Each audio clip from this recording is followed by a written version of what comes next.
So sorry about that.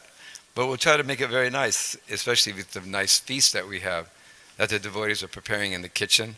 Beautiful feast, so it'll be worth it. Uh, I may be a little bit boring for you, but don't worry. Just handle it, and when the prasad comes out, you'll forget everything, and you'll be happy. So, I have some things I'm going to read, some things that I haven't read for several years, so it'll be kind of new. But what I request is if any of you would like to say something in between. In other words, I'll say a few things, and if somebody here can think of something they would like to say about Gauri Dasi, we welcome that. I'd like it to be a little bit interactive. That would make it very nice and very personal, because these things are personal. We're a personal movement, and a lot of us in this room have not had the association of these two wonderful devotees, but a few of you that are here have. So if you would like to say something, we welcome that. Feel free to butt in anytime. I don't have a problem with that. We'll have a microphone. We can speak in there so everybody can hear what we're saying. I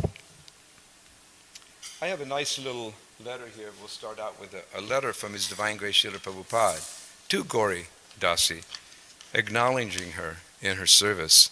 So this is Srila Prabhupada. I'm not sure the date on it. It doesn't say the date, but we'll read that anyway. So it says, "My dear Gauri Dasi, please accept my blessings. I am in due receipt of your letter dated January 23rd, 1975, and have noted the contents.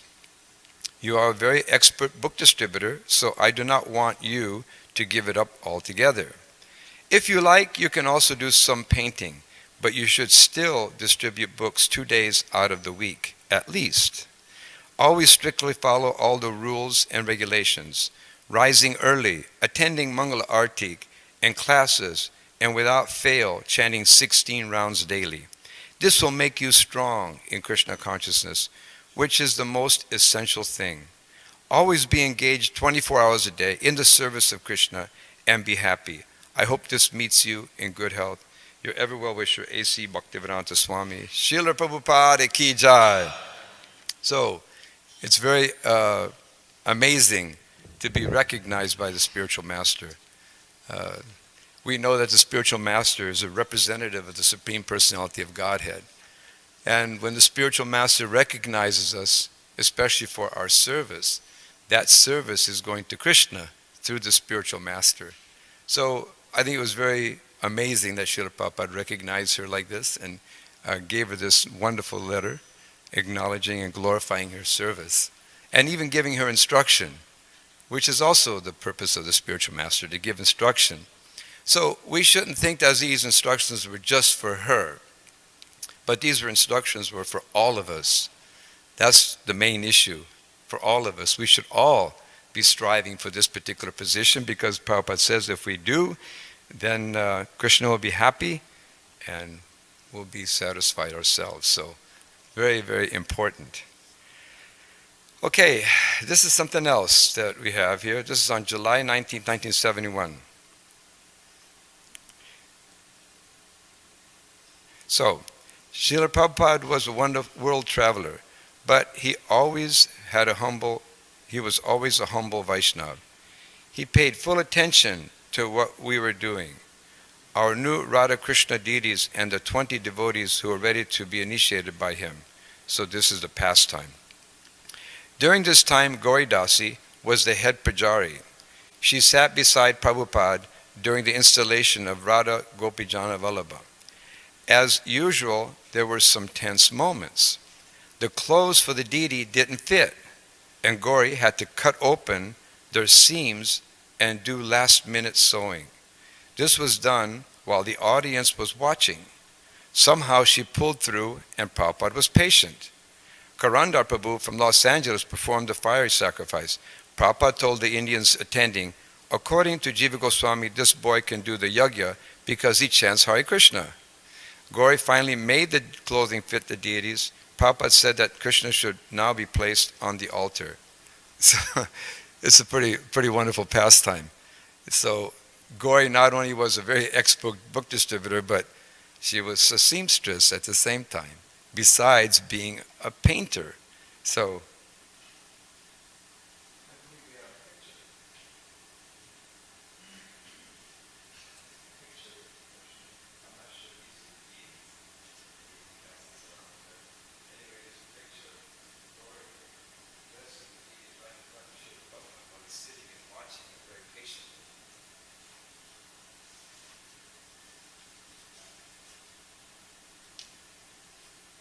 okay, next I'd like to read a little poem that was written by Gauri Dasi.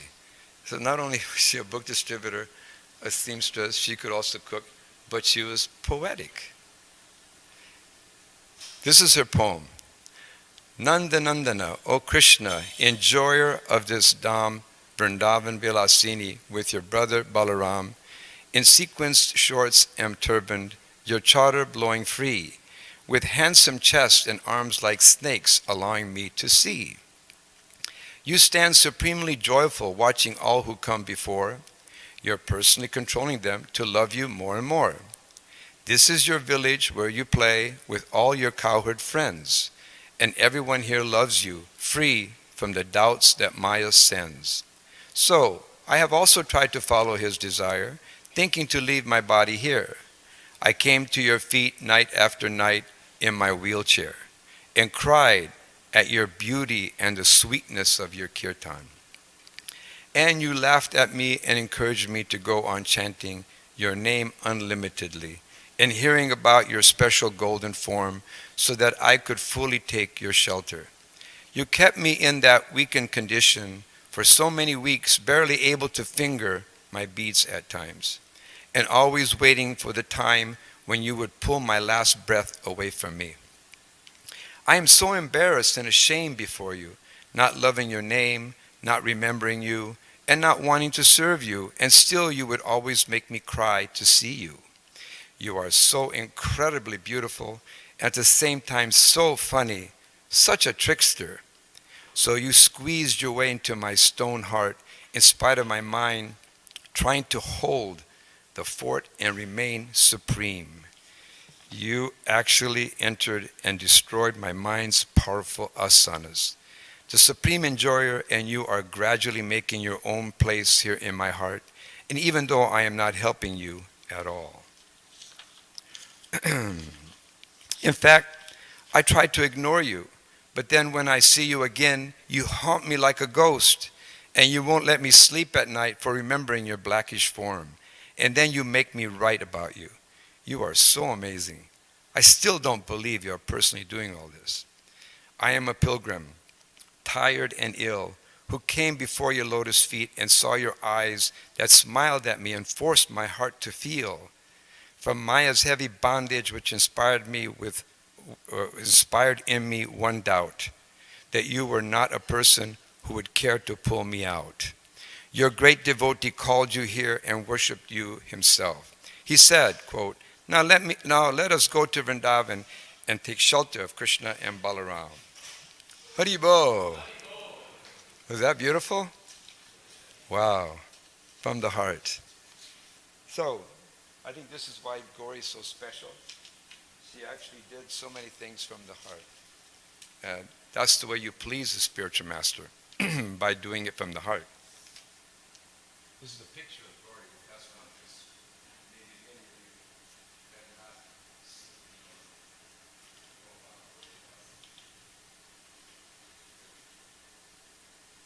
She was a devotee here in Los Angeles for many years. She not only lived here, but she traveled everywhere. In those early days, she was a book distributor, and she would travel through different temples and distribute Prabhupada's books to train devotees. That was her desire, to train devotees how to distribute a book. And she was very expert at it. I have to say, I was trained by her. There's certain lines that I received from her that were very powerful.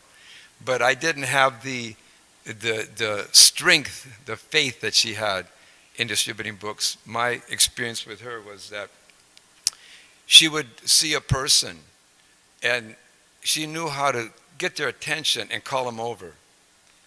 You know, she didn't really run after anybody. If there was somebody walking by, sir, please come over here.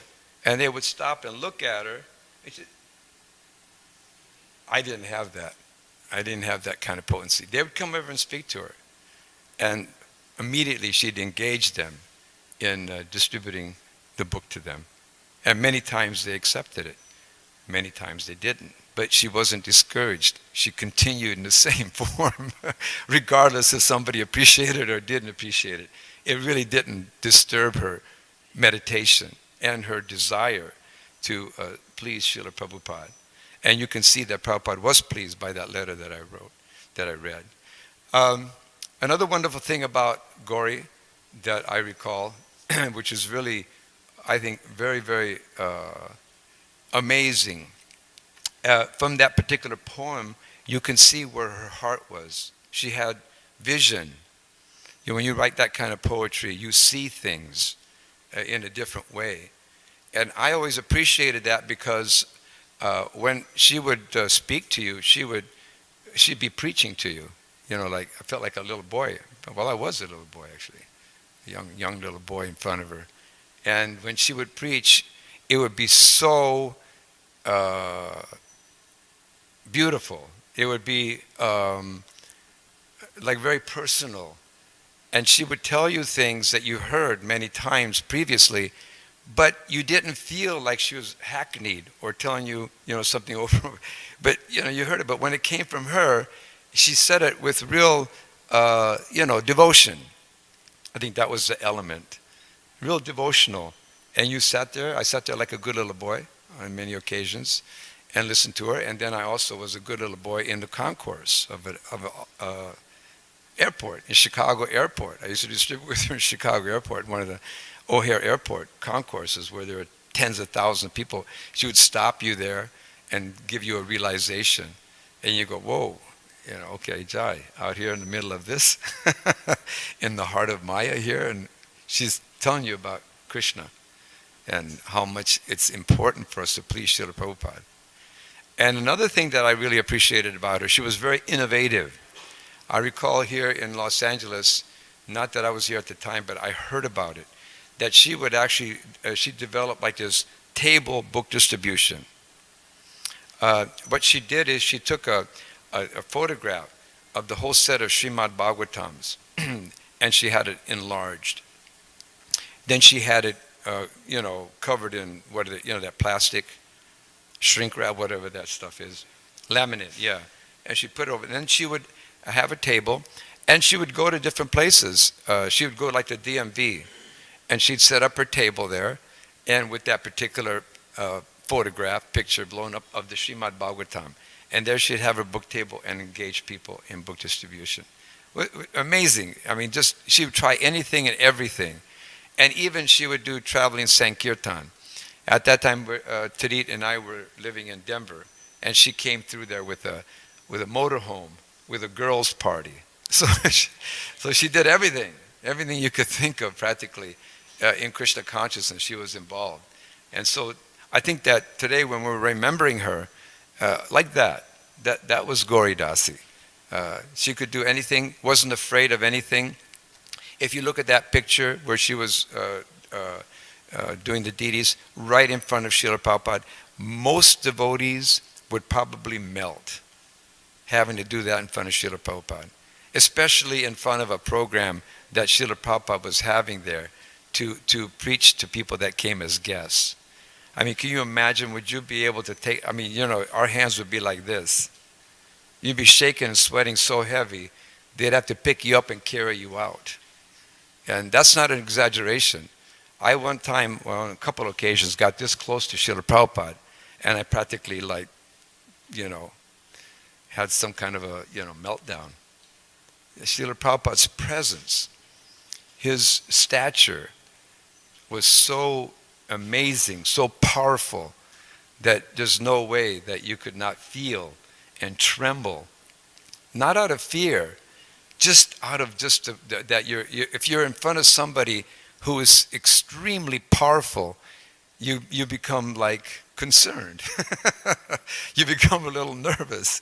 You become scared. So like that, because you don't know what to do, how to relate or what to say. You couldn't say anything. One time I was in front of Srila Prabhupada, this close. We were in the grand opening of the temple in Detroit.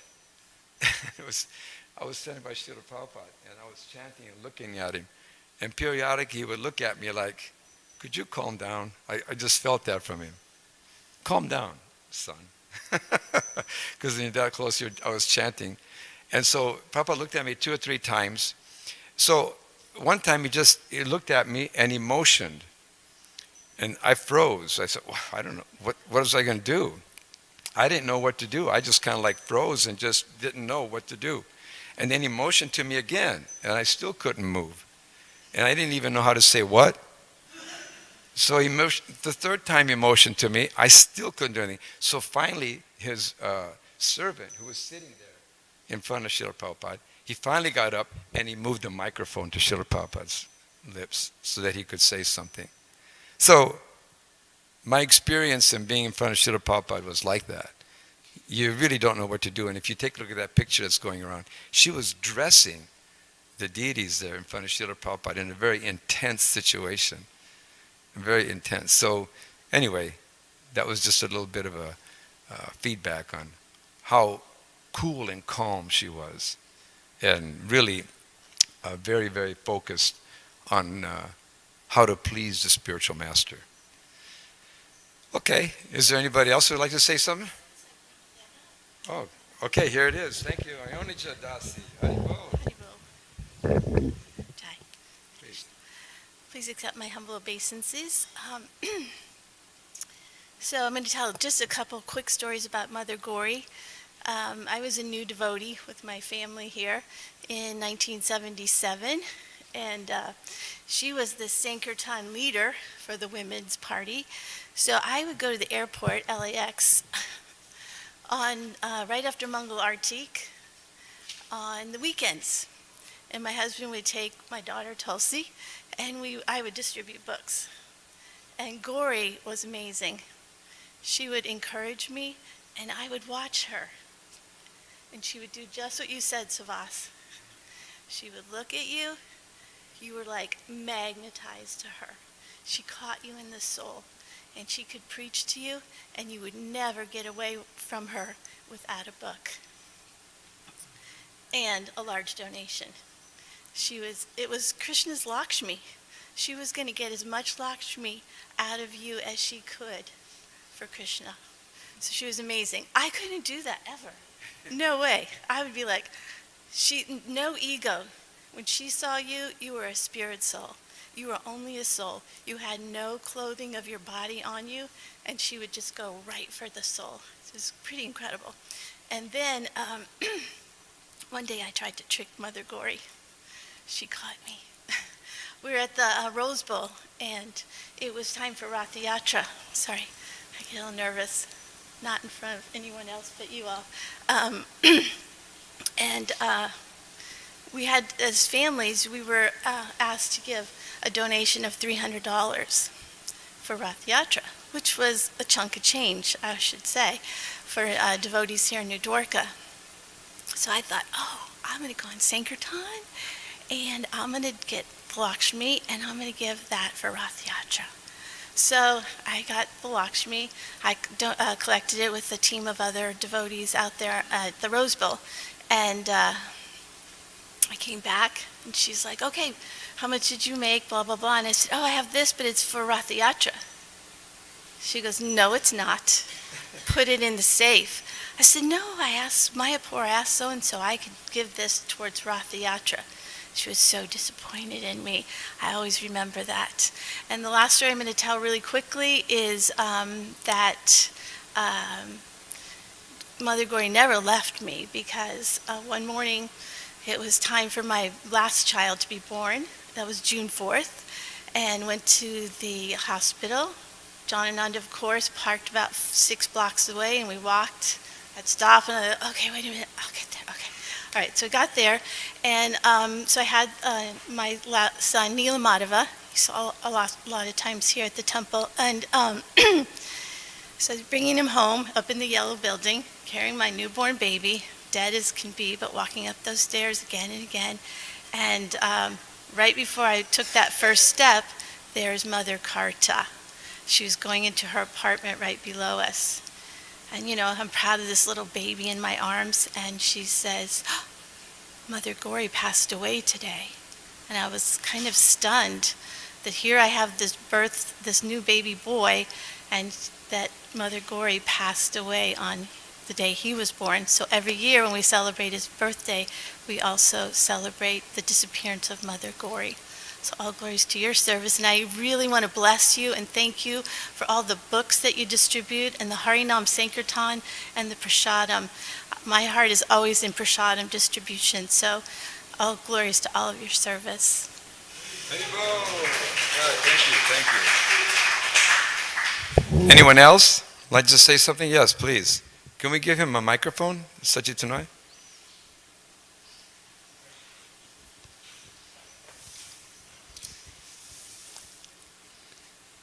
You were mentioning about that poem, and I just remind me that one time Prabhupada was describing in a lecture the 26 qualities of a devotee, and the first thing he says, a devotee is a kavi, poetic.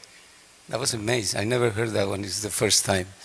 And she also was, like you were mentioning, a pujari, and of course a book distributor. So as a book distributor, in the beginning, also I was at the airport. I have an interesting experience with Mother Gauri. First I was watching her, of course, how she was talking to people, and I was thinking, there's no way I can do this. I was just like kind of giving it up. But she saw me that I was bewildered, and she said, listen, he said, there are so many nice people here. And since you speak Spanish, you should talk to at least some of these Spanish people here. Do you know what will happen to them in their next life? You never know what's going to happen to them. So please, get out of the mental platform. Yeah. And yes, then I try, and I keep trying. Also, at that time, Mother Vilasini was also distributing books, and in their spare time, they will come and talk to us, some devotees there.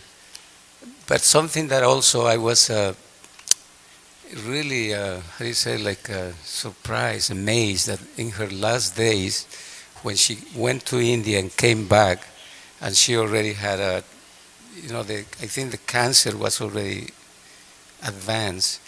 She had a realization that probably she has to keep distributing books and giving the mercy until the last minute.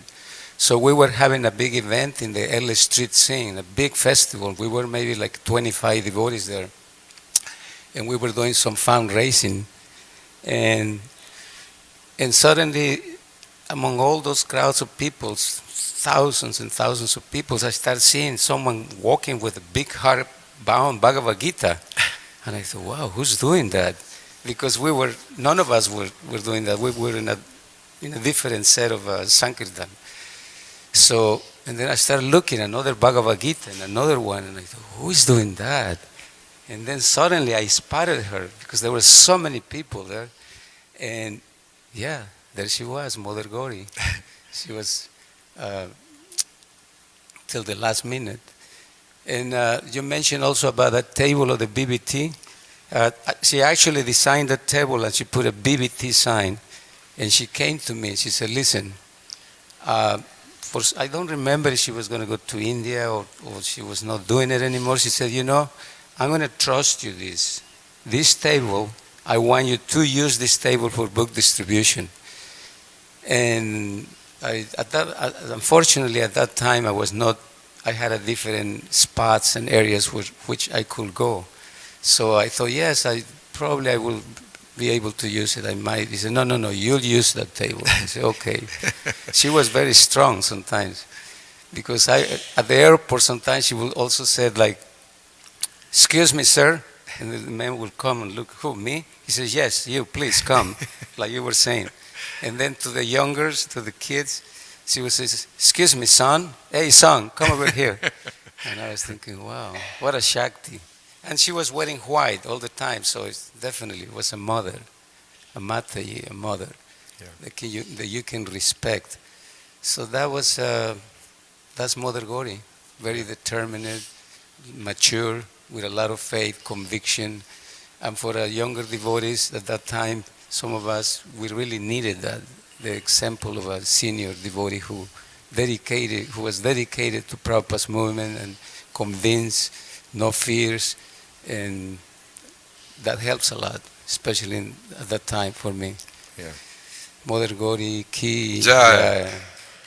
I think another nice thing about Mother Gauri was that she kind of proved that you didn't have to be like a big gun. You know, sometimes we have this idea that in order to be a good devotee, great devotee, you gotta have to be a big gun. You guys know what I mean by that? When I say a big gun, you know, maybe somebody really up there in charge or control, or this is an exhibition of real devotion. Not necessarily. Not necessarily. And I think that she showed that by her work ethic, her service ethic. She wasn't really considered to be a big gun. Her reputation was there because of her work ethic, and her service and dedication to Srila Prabhupada's movement. That was what made her a stalwart devotee. And I think all of us can learn from that. We don't have to be a big gun. You just have to be a sincere devotee that wants to please the spiritual master and push on the Krishna conscious movement. If it so happens that you become a big gun, so be it. But we shouldn't be discouraged because we're not. But in the eyes of the spiritual master, as we read in what Prabhupada made, his comment about her, and really that's what we want to do. We want to just simply be recognized by the spiritual master. That's our goal. We should all want to be recognized by the spiritual master and the predecessor acharyas. And in that way, we become devotees. Can become a devotee and stay a devotee for the rest of this life. And we give this one life to Krishna, to please the spiritual master and the mission, and the previous acharyas, and of course, their lordships. So this was Gauri. I appreciated that from her very much. She was very approachable. Sometimes if somebody's too big of a gun, it's really hard to approach them because, they're never wrong. They never make a mistake and whatever. But Gauri made mistakes. She was wrong sometimes. But because she was such a great soul in her determination to please Srila Prabhupada, you overlooked all that. There was no problem there. It wasn't a big issue. You wanted to befriend her and be her associate like that. And I think Gauri was so nice because she was in a woman's body, but I never really thought of her anything more than like a real mother. She was such a chaste woman that she was like a mother.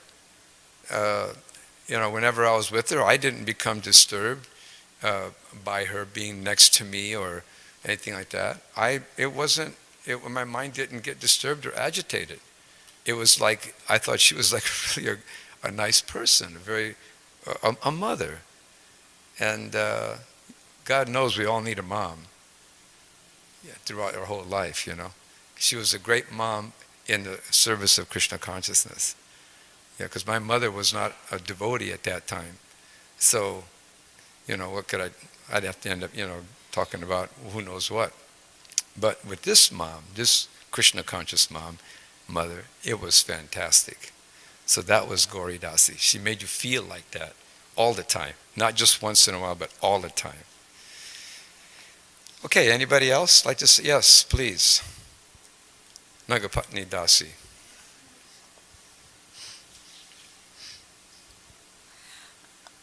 I can also testify that Gauri was very dedicated to Prabhupada's instructions. She was always there at the morning program, classes, chanting Arctic, as well as Labangalatik. I was a little inspired because so many devotees have been passing lately. I wrote a little poem I wanted to share this morning for the departed devotees. As the devotees pass, grab the kartals, beat the drum. Krishna's taken another one. To push this movement on, There's a space to fill. We can't let this message be still. Garlands to string, carts to build, printing books and preps to make. Everyone is valued here. There is a lot at stake. The service they did was superb. They'll be missed by everyone. Please come forward, take their place, and serve His divine grace. We cry a tear for their loss. Their association gave us solace. It gave strength and nourished our faith to spread this message to every length. We will see them again in service somewhere, dancing, chanting, and more aware. Now there is work to reach that place at the lotus feet of His divine grace. Wow, wonderful. Thank you very much. Hari Bol. Something from Narataki Dasi. Living with Gauri and serving with her, I became very close to her. So when we found out about her illness, I immediately offered myself to help her. She allowed me to accompany her to Vrindavan, India, to help her in her final days. Of course, Krishna didn't make those her final days. He allowed her to come once again to the West. I just want to read that because I met her in that round 2. Round 1, she went to India, yes, and she got better. And then she came back to the U.S. again. And at that time, she came through Denver with her traveling team. Right? Did you remember? Yeah, she came with a troop of girls through Denver, and she spent time there. And it was really very nice. And yes. Can you give the microphone to Titi, please?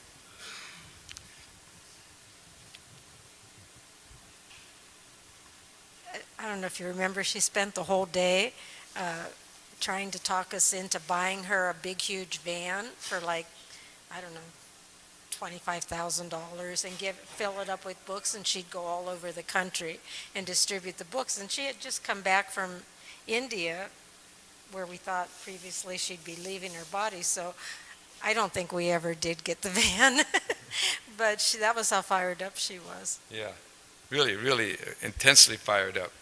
And when we say we had to spend a day talking to her, trust me, it was all day. She didn't stop. She could go all day. And which is okay, but it was always very sweet to have her association. Okay. Anyone else while I'm looking at something? Oh, this is kind of cool. This is a letter that she wrote to Virbahu Prabhu on February 27, 1986. Virbahu and his wife, Karta Devi Dasi also, yes. So I'll read it. Krishna has been very kind to me by giving me a little more time here in Vrindavan in which to work on my relationship with the holy name and make my pleas to the Lord's Gauri to allow me to approach the love of Radha and Krishna. I'm finding more and more it is becoming my only desire to be able to chant Radha Krishna uninterruptedly in ecstatic love. Why not beg for the topmost thing? There is nothing left for me to desire in this world. My body is completely finished. But I'm actually finding all of this because Krishna is doing everything in such a gentle way to give me plenty of time to adjust to the idea of giving up this useless body once and for all. I feel that he is just waiting for me to become completely ready, and then he will finish the whole thing off. I have absolutely no hankering or lamentation left in my heart, at least that I am conscious of. I feel very happy and peaceful. However, totally unprepared, I still aim for the final showdown. So whatever time Krishna gives me, I feel I can use every bit of it to try to pray more sincerely. Wow, that's a heavy letter. Think about that. She's revealing her innermost feelings about this leaving the world. Amazing. Most of us wouldn't want to even talk about it. It'd be very tough.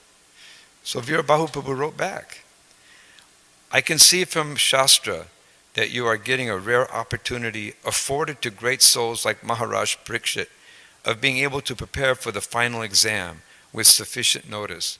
From this, I understand that you have gained Srila Prabhupada's special favor and his close association. Excuse me.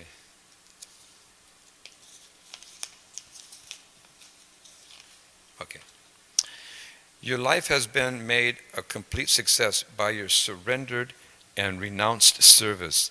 And the only important thing now is that you get back home, back to Prabhupada, safe and sound. Very, very nice. Okay, anything else you want to share with us? We welcome anything that you might say, even if it's just a couple of things. Yes, please. Birmala, let's give her the...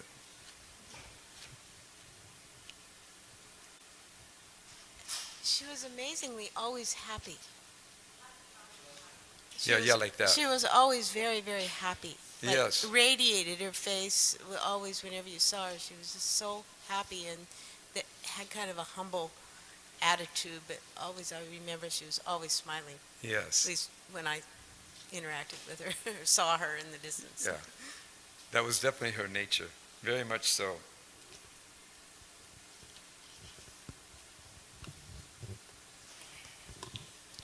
Anyone else? Okay, another one. Where?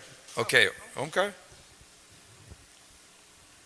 Okay, I first met Gauri on Sankirtan. I actually had a little contact with devotees when I was 11, and I knew it was about God, and I knew I'd wind up being one of them.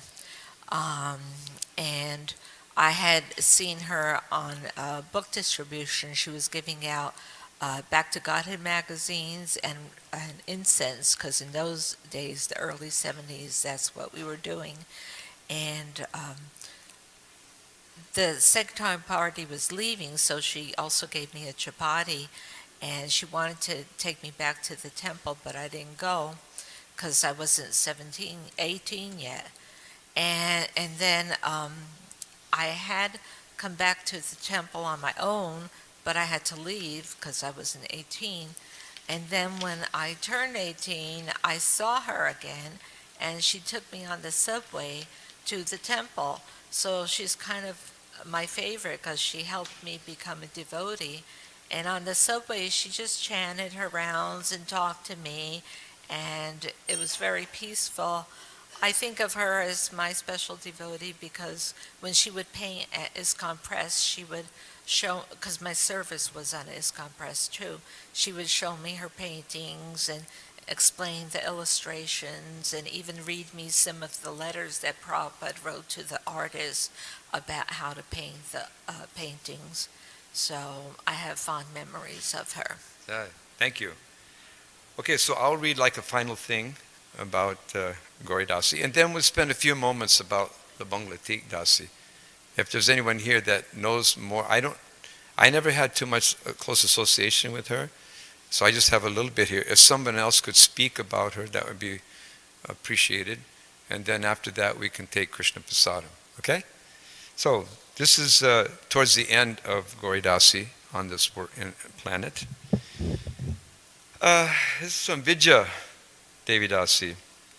She's saying that, I'll just interject because it's a long thing, so I'll just kind of go in and out. Finally, about 3 weeks before her passing, Gauri traveled to the cancer specialist hospital in Delhi, where they explained frankly to her that she was in the final stages.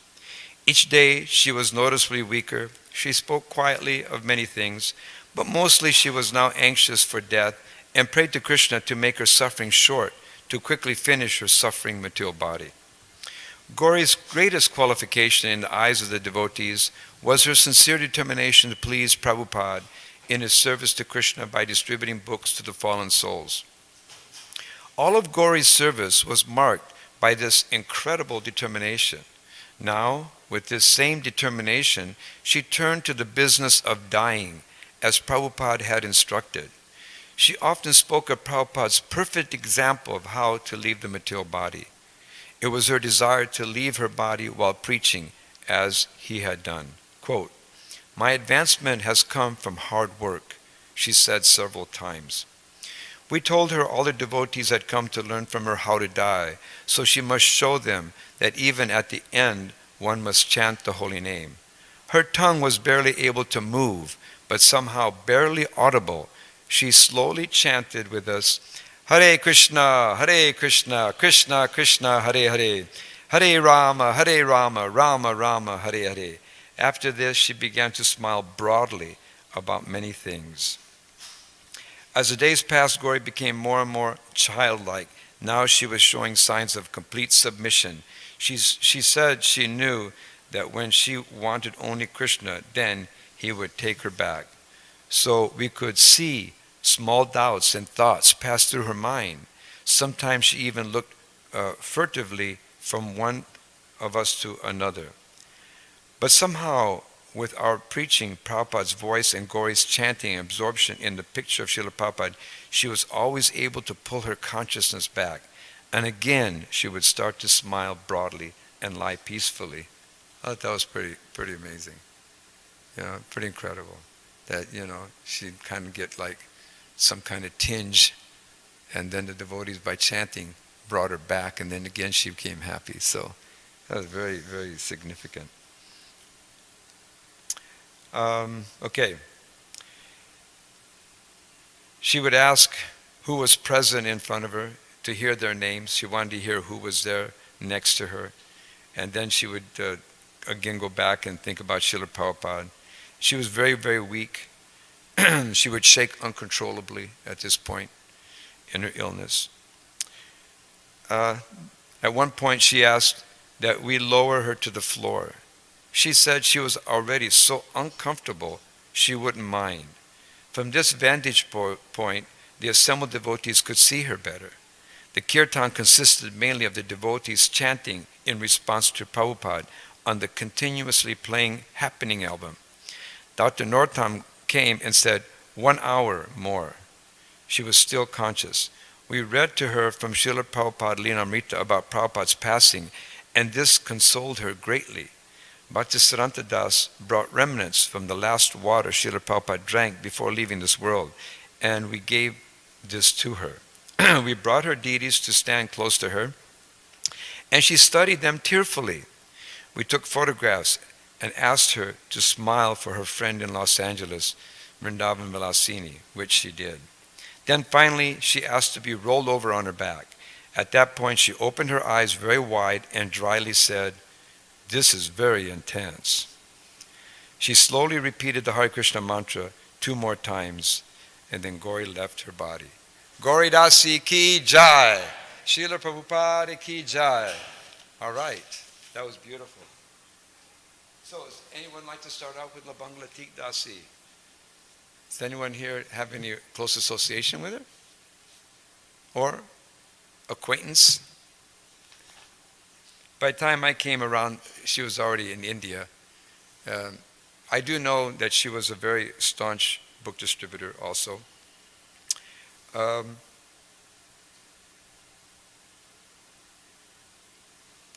Let's see. Give me a moment here. If someone could say anything, I'd appreciate it. Okay.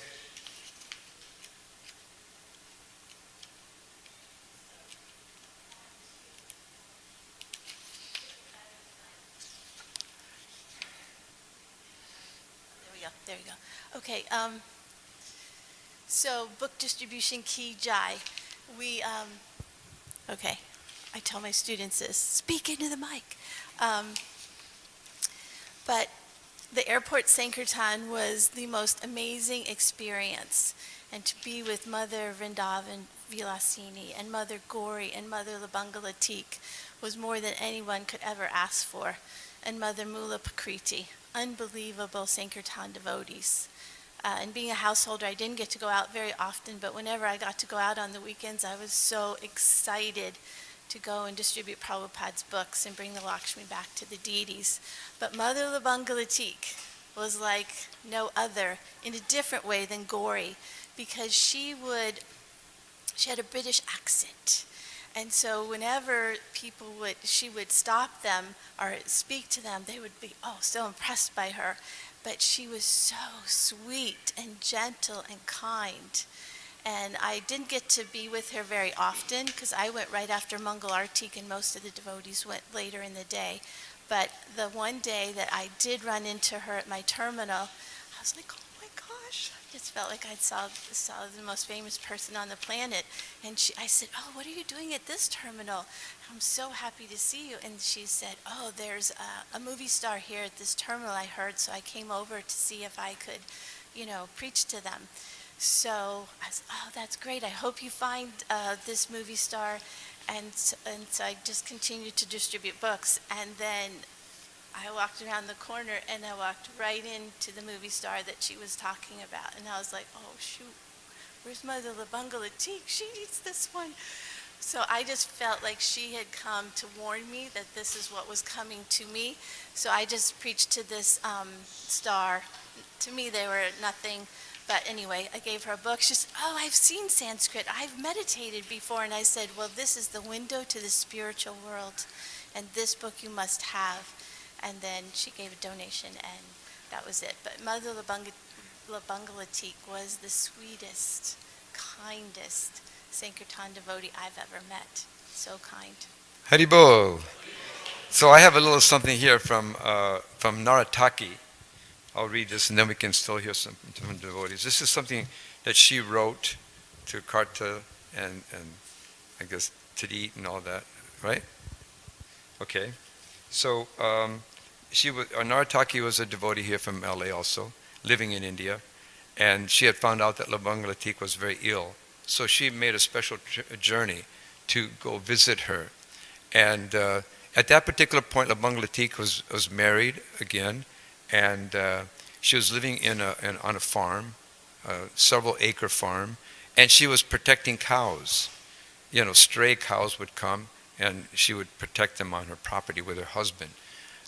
She called her husband Bubba. So they were together working on that project and taking care of those animals. And not only that, but it says also that she would take care of cats and dogs. Just any stray animal practically that would come. But specifically, she was really into the cows. She loved her cows. And that was the last stage of her life that she was really doing to save these animals. In fact, I had heard that she was the first devotee or something to buy the first cow or sponsor in New Vrindavan, the first cow sponsored on behalf of Srila Prabhupada. So she originally came from England, and she would join Krishna consciousness with her son, Dwarkadish. And Dwarkadish is renowned because he's in a very famous picture of Srila Prabhupada guiding him about some Sanskrit writing, Sanskrit lettering. And so Prabhupada was there. You can see a very beautiful picture of Prabhupada, and he's very gently showing him how to do that. And he became very famous, a wonderful devotee, very dedicated to ISKCON. So I'll read this. So she was very ill when Narataki came to visit her. She says, Narataki says, I came to bring you a message from Vrindavan Vilasini, Karta, Tadit, who are remembering you. I added a few close god sisters' name who would have certainly wanted me to mention their name if they knew I was with her. Vrindavan Vilasini told me to say that she is giving her love to you. Then I said, you have been our Sankirtan companion and friend in LA for so many years, and you were certainly our leader in terms of devotion to our Guru Maharaj and his mission, determination, conviction, and great courage.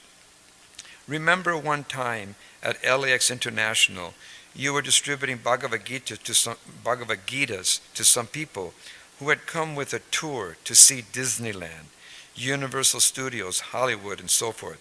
You gathered them all, gave each one of them a Bhagavad Gita, and told them of the importance of this scripture from India.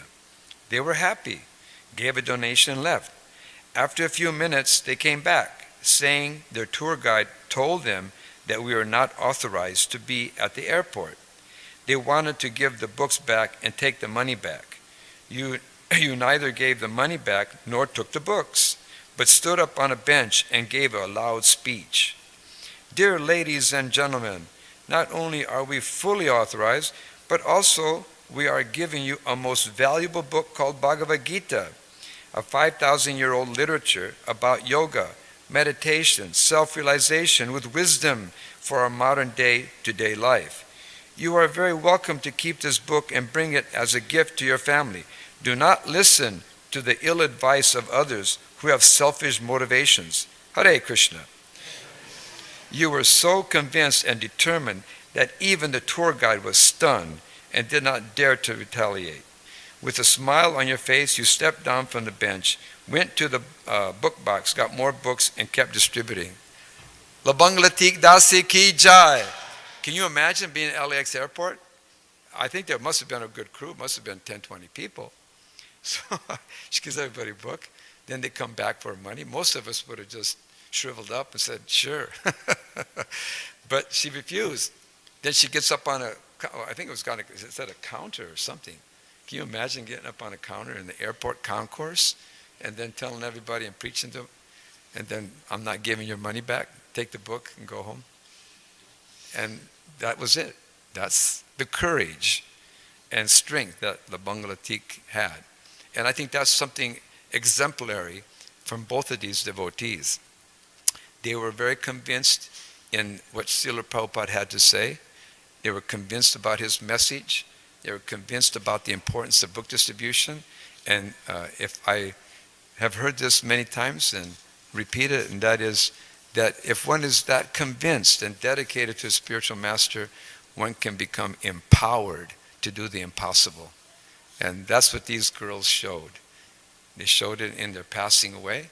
Labanglatik passed very nicely, remembering Krishna. And we saw Gauri Dasi. She wanted to be an example, exemplar, about how to leave this material world. Courageous, beautiful devotees. So let's remember them today, at least for this time period here. Now, the next phase is to remember them through prasadam. Before we do that, is there any last person that would like to say something? Let's just give her a microphone. It's the 50th anniversary since the installation of Shri Shri Rukmini Dwarkanath. And whenever Labangalatika dressed the deities, it was always Rukmini Dwarkanath. So I thought that was very, I would see her and she only slipped in the temple to dress the deities once in a while, but and whenever she came and visited, coming back to New Dwarka, she would ask specifically, would I be able to dress Rukmini Dwarkanath? Right. Very nice. Yeah, the last 20, 30 years of her life, she lived in India. Previous to that, she would be here in New Dwarka. And she would travel different countries. She even traveled different countries and taught devotees distribution. Okay, we have... In that note, also, her son was Dwarkadish. He named him Dwarkadish. And so being a devotee, you know, like when everybody, whoever comes for the first time to Krishna consciousness, if you're new, first thing comes to your mind is, I want to look up to whoever is, who are those devotees who are already doing, you know, like what you're supposed to be doing. And then you look after your seniors and you get inspiration from them. Then you get convinced also. There are some people here who are very dedicated, very responsible. So I just felt so fortunate to be around those devotees like Mother Narataki, Samapriya Dasi, Mother Vilasini. Yes. All generals, all these women were like generals. And I was just like, wow, these women, you know, like never seen that before in my life. Yes. So determined, so convinced. You can say out of the bodily concept, because at that moment was just, in their mind was just book distribution, nothing else. Yeah. And since I was thinking about staying in this movement, I also thought, well, if there's any service that I would like to do, is book distribution.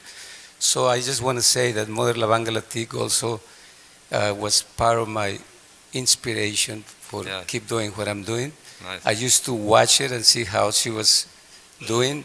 Yeah, I noticed also that she was a little bit, and sometimes like secretly in her spots, sometimes at one point she will just very like, that's my spot. It's like, don't mess around, don't go in that way. And she will go to the places where the Marines will go, where the ports, you know more about that. And then I was thinking, wow, she, you know, and also I noticed that those big blue eyes that she had, very strong. When she looked at you, it's like you melt. I was thinking, wow, she's using, you know, Lord Chaitanya's army, they're using their, you know, whatever Krishna gives you, you can use that. And She was definitely very, very determined with a lot of faith, as much same as Yeah. Mother Gauri. So for me, that was a lot of inspiration. Yeah. And thanks to them, I'm still here. Yeah. Hare So Krishna. let's let Tarit, she's got something to say. By the way, Labangalati did come from a military background, I heard. I think her father was in the military. So she, in India? He's Army. Oh, so the father was stationed in India. So we know that she got her, military training. He was in trouble. Yes, Tarit. If anyone wants to read a really nice story about Labang Latik, if you just Google in Labang Latik, 3 days in Nicaragua, there's a hilarious story that was printed in BTG. And you can see what the devotees would do on Sankirtan and how they went to these countries alone and just fearless. And just one other thing, too, we had 2 other God sisters depart this previous week, Parvati and Uttara. Yes. And we'd just like to honor them also. And our Gokula Tarani also left a few years ago. So hope you can all honor the feast on their behalf. Jai, thank you. Over here. Ooh.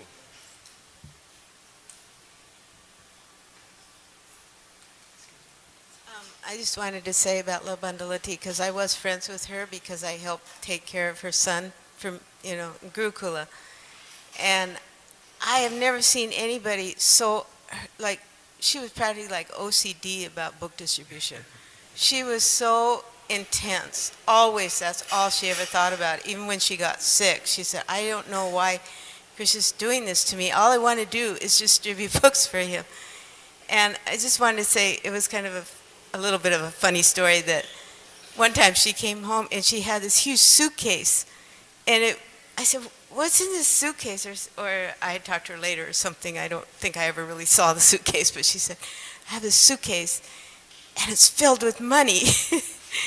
and she said, and Krishna just gave it to me. I said, what, aren't you scared? What if it's a drug dealer or something? She said, I don't care. She said, I got it, I found it, and I brought it back to the temple. It was full of Lakshmi. I don't know if Mayapur knows more about that story, but it was something. We were all excited about all this Lakshmi that Krishna had provided for her. Well, she was capturing that Lakshmi for Krishna. Okay, anyone else? We don't want to have anybody, not say something. Okay, there's back there. And then if there's no one else, then we can stop and go to the next point. I was lucky enough to sit by Labanga Latika on the way back from India 2 years in a row. And what she would do in order to not miss just even one day of Sankirtan is that she would take 3 seats if you happen to be sitting next to her, she would ask you if she could have your seat. And she would lay like a blanket out and sleep on the 3 seats. And whoever was with her put blankets out on the floor and slept on the floor. And she didn't wake up one time, and she slept straight through for 18 hours. She did that so that when she arrived at LAX, she could immediately jump off the airplane and start distributing again. Wow. A real soldier. Okay. Going once, twice. Labangalatika ki jai. Srila Prabhupada ki jai. So, Krishna Prasadam ki jai. Thank you for your patience. You'll love what you have next. Thank you.